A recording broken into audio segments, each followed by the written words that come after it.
One, two, three, four.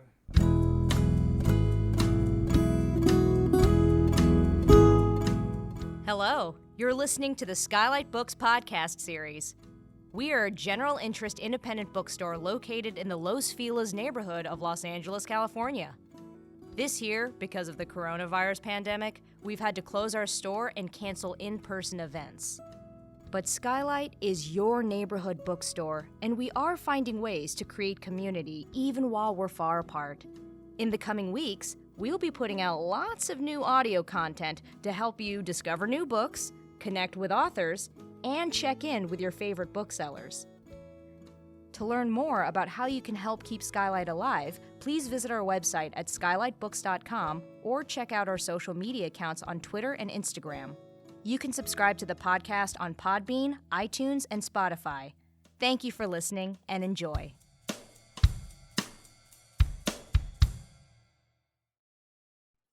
Hello, lovely listeners, and welcome back to SKYLIT. This is the SKYLIT Books podcast series, and I'm your host, Maddie Gobbo. I'm the events manager here at SKYLIT Books in Los Angeles. Just so you all know, we are open for in-store shopping right now, 11 to 7 on weekdays and 10 to 8 on weekends. We ask that you wear a mask and socially distance and all that stuff. We have a new website. I have been plugging it hard because I'm so glad to be rid of our old website, which was terrible, and our new one is great. And we have a fabulous new feature which has all of the pre-orders collected. So if you're looking for exciting new books coming out this summer, check out the pre-orders tab for some really excellent picks. All right, so today we're going to be talking about bugs, one of my favorite subjects. I'm really excited to get into this conversation. So today the featured book is called The Butterfly Effect: Insects and the Making of the Modern World. The author is Edward D. Melilo. And so we're going to get into this, but first I want to just say a few words about the book, and then I'll give Edward his formal introduction. So, The Butterfly Effect: Insects and the Making of the Modern World, which is out now from Knopf, is a charming and wide-ranging tour across time and around the globe of all the ways insects have shaped art history and been essential to our lives, from fashion to food, music, and medicine to the worlds of business and scientific research. Humans have not only coexisted with, but relied on insects in myriad fascinating ways for thousands of years, and we continue to do so into the present day. All right, so our featured guest today is Edward D. Melilo. He's the professor of history and environmental studies at Amherst College. He is the author of Strangers on Familiar Soil: Rediscovering the Chile-California Connection, which won the Western History Association's 2016 Cohy Prize, the most distinguished book on the American West. He was awarded the Mellon New Directions Fellowship in 2017. He received his PhD and his MPhil from Yale University and his BA from Swarthmore College. He grew up in Falmouth, Massachusetts, and now lives in South Hadley, Massachusetts. Edward, also known as Ted, welcome to the program. So happy to have you. Thank you for having me, Maddie, and thanks to SKYLIT Books for hosting this event. Yeah, this is going to be so fun. So this book has just a wealth of delightful and fascinating information, and I was hoping you could give our listeners a little taste with a short reading. I would be delighted to. I'm going to read you just a short excerpt from chapter 1. I'll start at the beginning here. In November 1944, Decca Records released a single featuring Ella Fitzgerald and the Ink Spots. Into Each Life Some Rain Must Fall skyrocketed to #1 on top of the Billboard charts in the United States and inaugurated a long-term collaboration between the First Lady of Song and the fabled record producer Milt Gabler. A century before this musical milestone, the Ottoman Sultan Abdülmecid I founded the Hereke Imperial Carpet Manufacturer to supply elaborate silk rugs for his Dolmabahce Palace on the Bosphorus. These extravagant carpets, among the finest ever woven, featured between 3,000 and 4,000 knots per square inch. 6 decades earlier, on October 19th, 1781, Brigadier General Charles O'Hara of His Britannic Majesty's Coldstream Guards donned his distinctive scarlet officer's coat, strode onto the battlefield at Yorktown, Virginia, and surrendered the sword of Lieutenant General Charles Cornwallis to Major General Benjamin Lincoln of the American Continental Army. A trio of more incongruous events spanning 3 centuries is difficult to imagine, yet these episodes share an astonishing feature. They all depended on the tremendous productive capacity of domesticated insects. The brittle shellac of Ella Fitzgerald's 78 RPM record, the gossamer threads woven into the Sultan silk carpets, and the crimson cochineal used to dye the Brigadier General's jackets entered the circuits of global commerce as secretions from the bodies of tiny invertebrates. Women and men in rural corners of northeastern India, the Ottoman Empire, and southern Mexico painstakingly raised the lac bugs, known as Cariolaca, the silkworms, known as Bombyx mori, and cochineal insects, Dactylopus coccus, that secreted the raw materials for these products. Unwittingly, we have inherited the legacy of human-insect partnerships that yielded Ella Fitzgerald's shellac, Sultan Abdul Messed I's silk, and Brigadier General O'Hara's cochineal. 6-legged creatures have been our unshakable companions and surreptitious roommates for millennia. The average home accommodates a remarkable profusion of insects. In 2017, following a 5-continent, 5-year examination of residences, ranging from urban high-rises to village bungalows, California Academy of Sciences entomologist Michelle Troutwine and her colleagues concluded, quote, "Our lives are completely mixed up with the bugs that share our homes. Every home you've ever lived in, from a rural Peruvian farmhouse to a studio apartment in Paris, is teeming with tiny life," end quote. In a related investigation, a team of scientists donned headlamps and latex gloves to comb through 50 homes in Raleigh, North Carolina. Scouring kitchen corners, crawl spaces, basements, closets, and air conditioning vents, they discovered more than 10,000 species of insects, along with myriad spiders, centipedes, millipedes, and other arthropods. This clandestine menagerie was blithely residing alongside its unsuspecting human hosts. While these findings intrigued some readers and spooked others, they were unsurprising to entomologists and evolutionary biologists. For the entirety of our planetary existence, we have dwelled with insects. We dine together, and at times on each other. We travel in tandem, and we sometimes share beds. Such relentless interactions with insects are threaded through the human experience. During the spring of 1748, 16-year-old George Washington accompanied a team of experienced wilderness surveyors as they trekked through the verdant forests of the Shenandoah Valley. The fledgling apprentice and future United States president was dismayed to find that his bed often consisted of nothing more than, quote, "a little straw, matted together without sheets or anything else, but only one threadbare blanket with double its weight of vermin, such as lice, fleas, etc." Although Washington's account evoked millennia of infested bedding, some of his European forebears had not regarded cohabitation with lice and fleas as a nuisance. At times, the act of hosting 6-legged creatures on one's body epitomized holiness.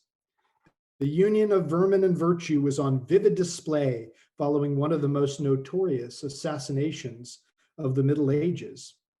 On December 29th, 1170, 4 knights in the service of King Henry II of England murdered the Archbishop of Canterbury, Thomas Becket, on the flagstone steps of the Prelate's Cathedral altar. Becket's body lay in the icy church all night. The next day, in preparation for the burial, attendants removed a profuse assortment of garments, including a mantle, a linen vestment, a lamb's wool coat, several cloaks, a Benedictine robe, and a shirt. The innermost layer was, quote, "a tight-fitting suit of coarse haircloth, covered on the outside with linen, the first of its kind seen in England. The innumerable vermin, i.e. lice, which had infested the dead prelate, were stimulated to such activity by the cold that his haircloth garment, an uncomfortable shirt worn close to the skin, quote, boiled over with them like water simmering in a cauldron, and the onlookers burst into alternate fits of weeping and laughter between the sorrow of having lost such a head and the joy of finding such a saint," end quote. Suitably, Beckett was propelled into the afterlife on the wings of a swarm. Thank you for that reading. Wow, there's so much in there. Yeah, it's a lot to take in, but I had, as you can tell from the reading, I had a lot of fun writing this. Yeah, this is my favorite kind of book, which is the kind that is just jammed full of stories. And I mean, the subject of the intertwining of human existence with insect existence is, I mean, there's so much there. I mean, they've been with us since the beginning. My first question is, how did you decide where to start with this subject? Because you could have gone in a million directions, and I think the book does manage to create this beautiful kind of narrative out of just innumerable stories. Yeah, thanks. That's a great question. And I'm a historian, so I like to take things back to the beginning, and I'll take you back to my own beginnings in telling the tale of how I put this all together. My father's an ecologist and my mother is a historian. So I simply intertwined two limbs of the family tree, and somebody decided they'd pay me to do this. So I'm an environmental historian, which means I'm interested in thinking about how humans have interacted with non-human nature in the past. And dinner table conversations as a child stimulated me to this end. And when I was about 11 years old in 1984, I took a course at the Woods Hole Children's School of Science in the town where I grew up. It's a town famous for its marine biology, but it's also got all sorts of other scientific stuff going on. And a local monarch butterfly expert named Becky Lash, to whom I owe a tremendous debt of gratitude, one day brought a monarch butterfly, and it was a hot, steamy day, and a bunch of 11-year-olds were kind of jumping up and down, getting thirsty in a classroom, waiting for what would happen next. And Becky set this monarch down on a wedge of ripe watermelon. And the insect inserted its proboscis into the fruit and began to take a long drink. And in that moment, I had this kind of feeling of kinship with this non-human being. I was thirsty, I was hot, I was tired, and I could really sympathize. And so Becky, in many ways, launched this ship that eventually became this book. I had no inkling at the time, of course, in 1984, that I would eventually write a book on insects and world history. Another turning point happened in California, appropriately, given that this interview is taking place with an LA bookstore. It was in 2003, I went to the Monarch Butterfly Reserve at Natural Bridges State Park in Santa Cruz. And a young docent led us all down a boardwalk, and we got to see several million monarch butterfly roosting on the eucalyptus trees there. And it was just a mind-bogglingly awesome event that really kind of shook me to the core. And at that point, I knew I wanted to eventually write something on insects. Then it was really just a process of doing what I do best as a historian, collecting little tidbits and trying to figure out how the puzzle pieces fit together. And what resulted is this book, which is kind of an experiment in many ways with thinking through commodity history, the things that humans have traded in the past and how those have animated our societies and our cultures and our human interactions with each other and with the non-human world. So that gives you a little bit of the backstory to how it all came into being, but I'll happily talk about more of that if that comes up later. Yeah, well, I wanted to kind of take a leap from this point and say, so you have monarch butterflies as kind of your totem, the kind of the insect that drew you into the insect world and then kept you there. And notably, they are in the title of this book. Could you talk about how you chose this title and how you're applying it throughout the book? Absolutely. So the title comes from a lecture that the chaos theory pioneer Edward Lorenz gave in 1972. He was speaking to a group of scientists in Boston, and the idea of a butterfly effect is sort of the hallmark of chaotic behavior, namely that small causes can have large, wide-ranging effects. And I'm trying to stimulate that idea in the minds of my readers as I talk about these tiny creatures who've had a really outsized impact on humanity, often in incredibly unacknowledged ways.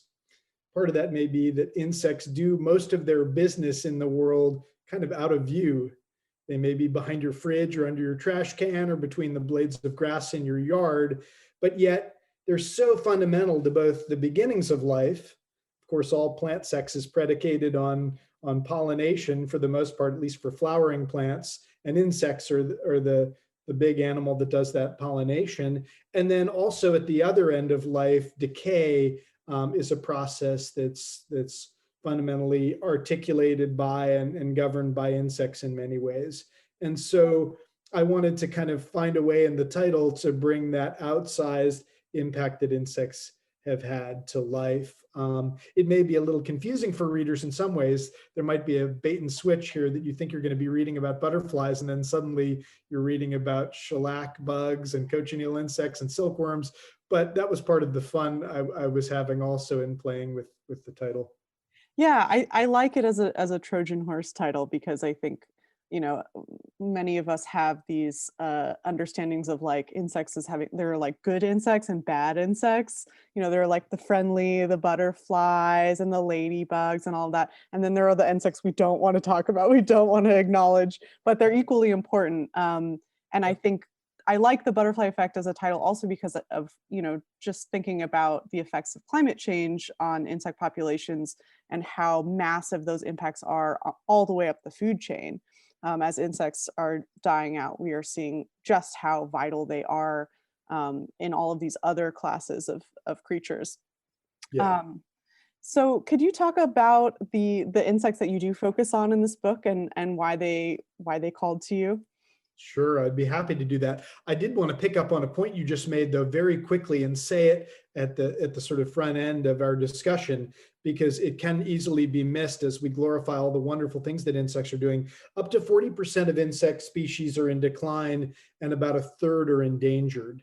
And this is extremely tragic, and actually could bode very ill for the future of our species and for the planet. This is kind of an insect planet on which we're really guests. There's some entomologists estimate that there's some 10 quintillion insects living on the planet at any one moment. And we're closing in on 9 billion of us. That's 10 followed by 18 zeros. I've got a 7-year-old and we've had fun writing all those zeros out on the page, and we've needed to kind of spiral around to fit them all in. This is really an insect planet where we're the guests, but the insects are in real jeopardy at the moment, in part, as you mentioned, because of climate change, and also because of things like habitat destruction and widespread use of insecticides that are disastrous to these things on which, so many fundamental processes are predicated. But there's some encouraging stories at the heart of the book, and those are the ones you were mentioning. The first 3 chapters deal with 3 insects, one of which you may know about quite a bit, the silkworm, which is actually a caterpillar, not a worm. So there's a chapter about silk and its history, but then there are 2 chapters. One is about shellac and one is about cochineal. Shellac is something that is in us, on us, and around us at all times. It might be covering your back deck. It might be covering your fingernails and your hair, unbeknownst to you. Turns out it's in hairspray and fingernail polish. But it was really, really important at the end of the 19th century because the Kowaleski insect, which is raised in India and much of Southeast Asia, produces a secretion that was used to make the first generation of long playing records. And so when I was reading that episode from the book about Ella Fitzgerald's first records, those were made out of a shellac composite and some other ingredients. And so the global transmission of sound for a total of almost half a century was predicated on this insect secretion. Now, today, it's with us everywhere you go. You walk into a grocery store, and it's highly likely that the apples you're looking at on those grocery store shelves are coated in shellac. It's an FDA-approved preservative to make things last longer and look shiny. It's on candy. When your kid goes trick-or-treating at Halloween, which we didn't do because of the pandemic, but we hope to be returning to soon, those candies are all coated in shellac to keep the moisture in and keep them looking shiny. And shellac is also on most of the medicines that you put into your body, because it's an enteric coating to keep those medicines from digesting too quickly in the high acid environment of your stomach. So we're eating shellac. It's on our nails and our hair. It's on our back decks. It's on our furniture, but people tend to know very little about it. And it's still produced basically the same way it was produced for thousands of years in India and much of Southeast Asia. And then the third insect commodity I talk about in addition to silk and shellac is cochineal, which may be far less familiar to your listeners. It's produced also by female insects, most of which are raised in central Mexico and now in the highlands of Peru. And it produces this carmine red dye that was much sought after in Europe. It became actually the second most lucrative traded good in the Spanish Empire after only silver. Because the color of red, of course, for virility and power is super important in Europe. And so for ecclesiastical vestments, royal robes, everyone wanted to get their hands on a red dye stuff that had tremendous color range and real fixative power. It wouldn't run, wouldn't wash away. And so this cochineal dye that's secreted by these female insects becomes this really important source of red for Europe from the 16th century onward.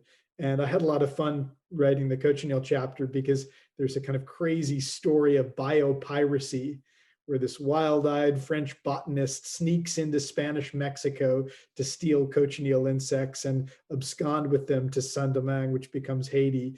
And not many people have necessarily heard of biopiracy, but there it is on full display. I translated his journals from French and had a lot of fun chronicling that caper. So that's the first half of the book is about silk, shellac, and cochineal. And then the second half of the book, I look at what I call the hives of modernity. These resolutely modern institutions, big agriculture, the future of food, and genetic research that actually, as it turns out, are all built around, predicated upon insect bodies.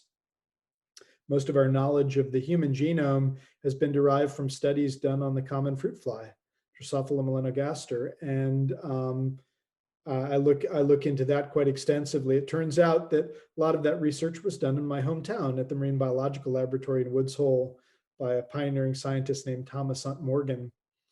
And not coincidentally, Morgan's wife, who was a great entomologist in her own right, Lillian Sampson, was the founder of the Woods Hole Children's School of Science, where I took my entomology class with Becky Lash and had my revelations about monarch butterflies. So there's a bit of symmetry to the way the loop closes there. And then there are chapters on the importance of insects to pollination, something like 1 in every 3 bites of food that you or I eat on a daily basis was pollinated by an insect. And then I look into eating insects themselves, and about 2 billion people on our planet at every day on a daily basis are eating insects. And how does that work? How do we think about that? So that's the sort of second half of the book. All right, so I do want to talk about eating insects because I, in a past life, was a waitress at a Mexican restaurant where we served chapulines tacos, and that was my first encounter with eating insects. And I was very pleasantly surprised. They were delicious. They were crunchy. They were salty. They were, if you didn't look too closely at them, it was just like eating nuts or whatever, like anything. And I mean, now that you're saying all this about shellac, I'm thinking, well, we're all eating insects all the time. We just don't think about it. And of course, all of the insects that get sort of mashed in with other things. What do you think, like, have you done much research into kind of like why in particular in the US do we have this kind of aversion to thinking and talking about eating insects as a real source of food? Or do we have are there specific cultural reasons why there's so much resistance to thinking about insects as a food source here? Yes, and I like the way you framed that question because it really is a set of cultural assumptions. Most eating in general is learned behavior, not biologically predestined behavior. Just like I teach many Chinese students, I happen to speak some Chinese and teach subjects that many Chinese students gravitate to, and many of them come to the United States and think it is so bizarre that we eat cereal and milk. What a strange combination, which seems so natural to us. In so many cultures around the world, insects are a fundamental centerpiece of cuisines. And I've tried my share of these, which I can get into and talk about my own preferences if we do want to go in that direction. But I think the antipathy in our society to that, and it's mostly in the US and Western Europe, is that many of the colonizing peoples who came to the Americas were from very cold climates where few insects were available.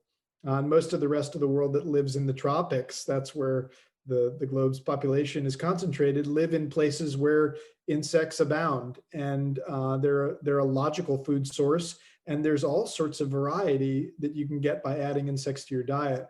And in fact, many native peoples throughout the Americas had incorporated insects not just as sort of famine foods that they ate in times of dearth, but as seasonings, as spices, as things to alter the kind of daily rhythm of cuisine, as delights.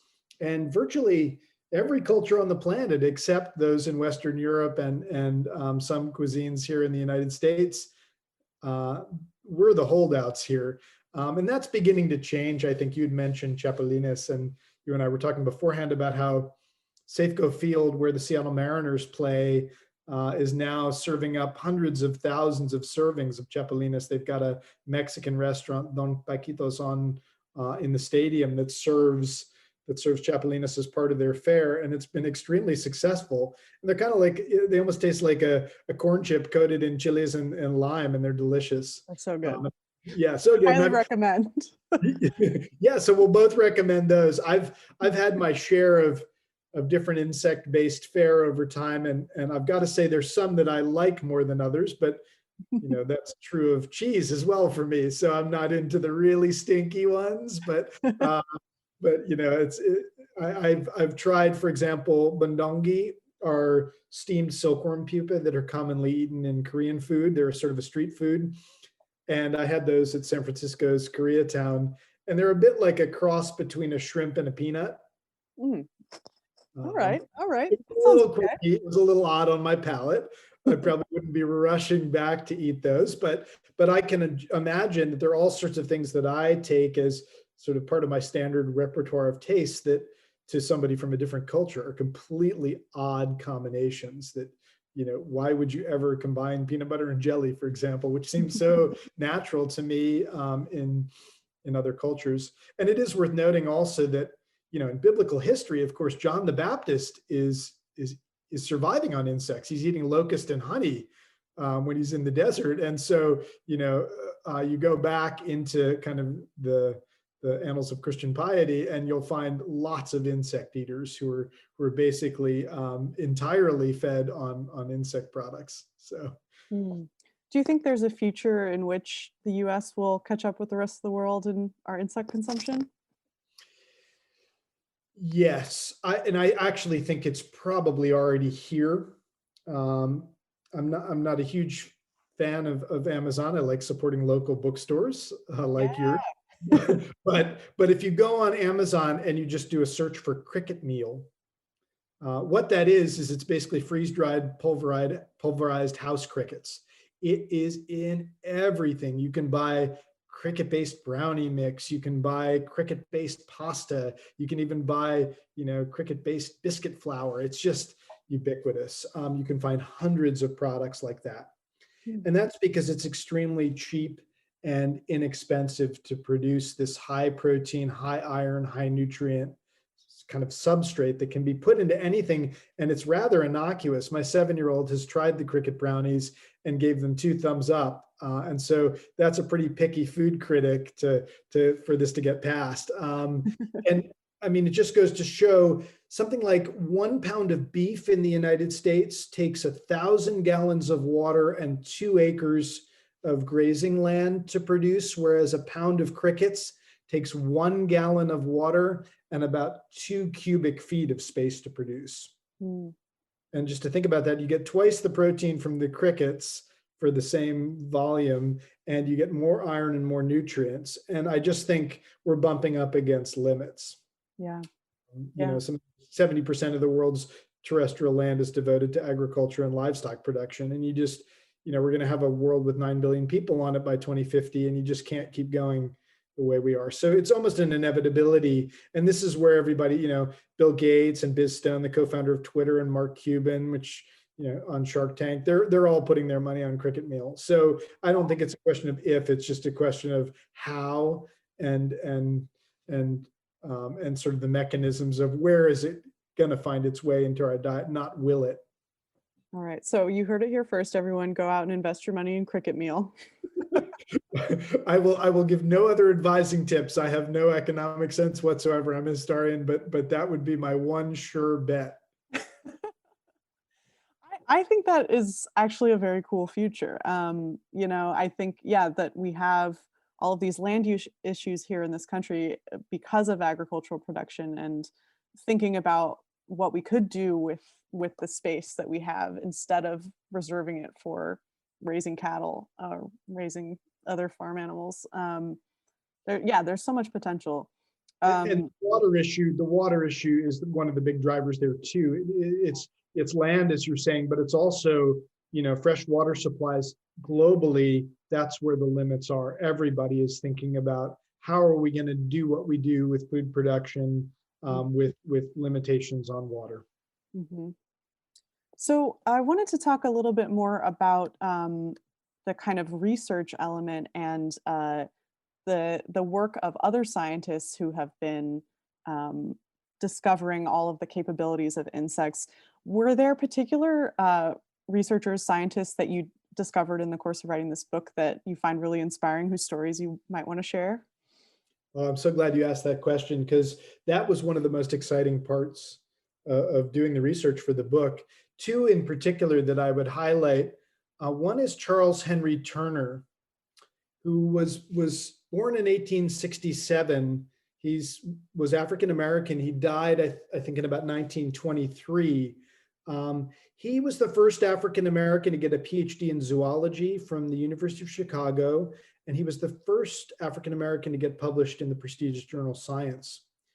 And because he was Black, he was unable to get a university job in the US, and he taught high school for most of his career. He had no grad students, no fancy lab set up, but he did all of really the pioneering work on understanding bees as intelligent beings that make rational choices.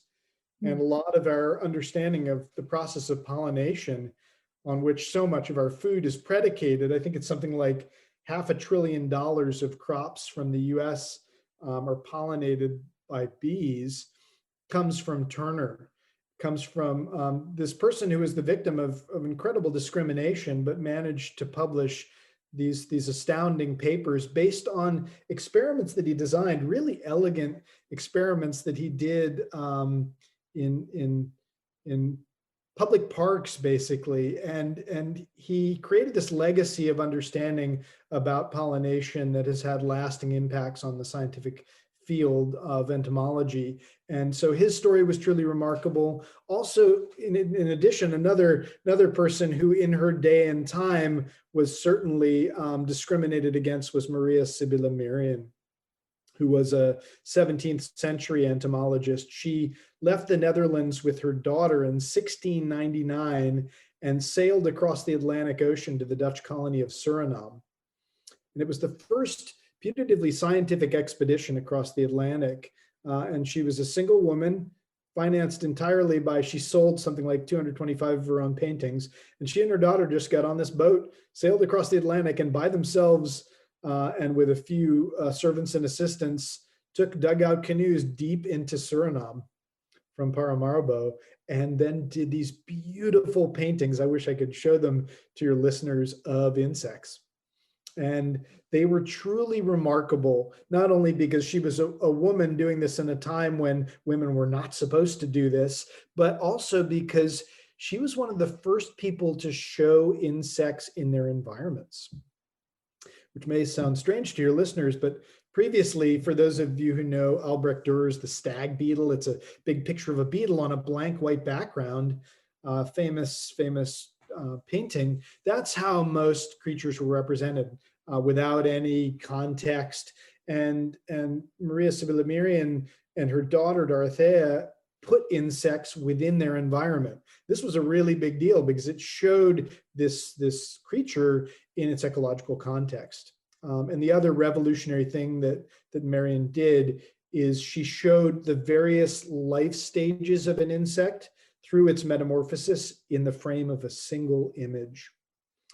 So going from egg, to pupa, and then the cocoon and the adult hatching and what the adult looks like, was really revolutionary, because previously many scientists had thought that different life stages of an insect were actually different organisms. And so it sounds wacky to us now to look back on that, but Marion was a real pioneer. And she was a woman doing this at a time when women had very few opportunities to be engaged at the forefront of the scientific enterprise. And she came back after a few years in Suriname. She actually contracted malaria, a bite from a mosquito, ironically, but came back and then published her findings in a really beautiful book. If you get a chance to take a look at this, much of her stuff is on display at major art museums, but The Metamorphosis of the Insects of Suriname. And it really revolutionized the field of entomology. So Turner and Marion, of the two characters I came across in my research, were extremely fascinating, and I was captivated by both of their stories. So cool. I got to look up those drawings. Yeah. So before we kind of start wrapping up, I wanted to ask you a little bit more just generally about what is it that draws certain people to insects? Like what do you see in these insects that compelled you so much that you wrote this whole book about them? What do you want to impart to your reader about the importance of these little strange, scary beings that we don't understand properly as a general population here? Well, that's another great question. The end of the book, the epilogue of the book, is about listening to insects. And I think part of my own journey in being so captivated by them is they're telling us a whole lot. And if we stop to sort of listen, there's some remarkable messages here, not just about disaster. I mean, there is that. Insects are a great barometer of environmental health. And we've got that there, but there are also some other stuff going on. For example, my 7-year-old and I have been raising silkworms at home.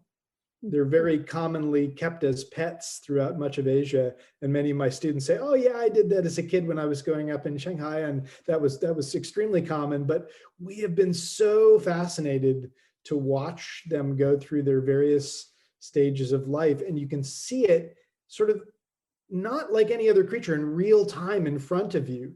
These insects increase their body weight by 10,000 times over their 4 to 6 week life.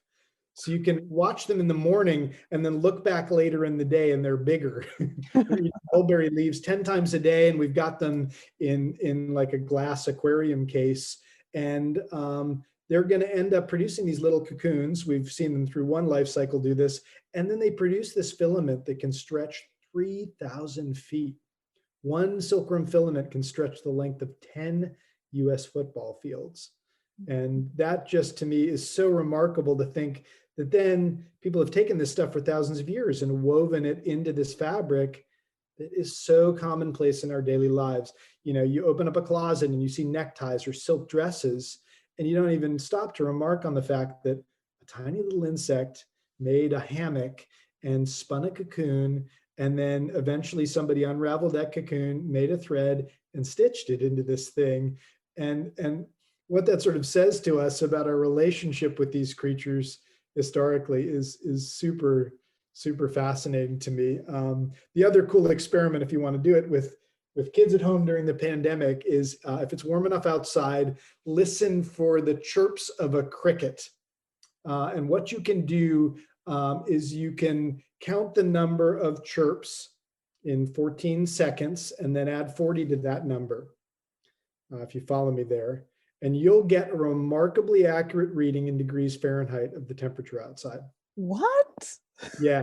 Crickets are exotherms, and so they're responding to the environment's temperature, and they slow down when it's colder and speed up when it's hotter.